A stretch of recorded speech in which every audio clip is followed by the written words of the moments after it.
Now, over in this region, Saudi Arabia has slashed its flagship oil price by the most in more than 2 years, just days after the OPEC Plus alliance announced an unexpectedly large output hike.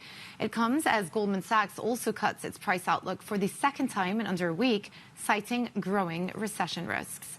Joining us now is Bloomberg's Middle East energy markets reporter Anthony Paola.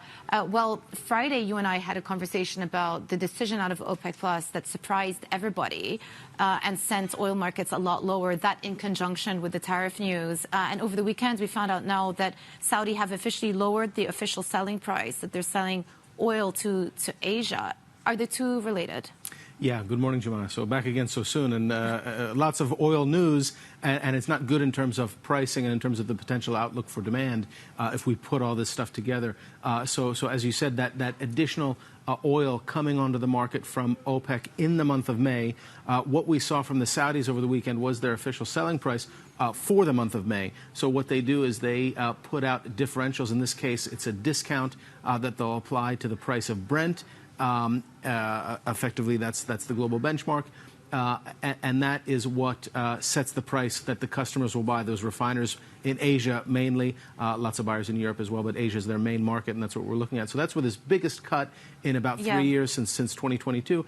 That was more than the refiners expected because already they're looking at a market with some weak demand, some poor margins.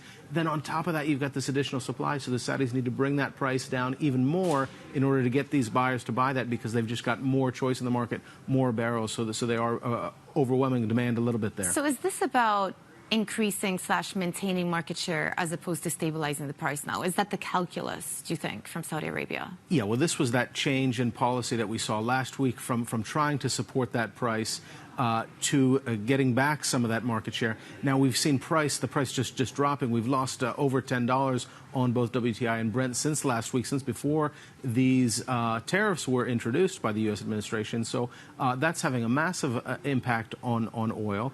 So the Saudis are saying, basically, let's put that oil back on the market. Let's get some of that market share back. We're in a lower price environment. Yeah. They can't control the market based on the tumult that the tariffs and the uncertainty around what's happening with U.S. economic policy, what that has caused. So I suppose they're figuring we might as well get some market share back. Plus, Trump wants to bring back American oil. If they're bringing the price down, that makes that even more difficult.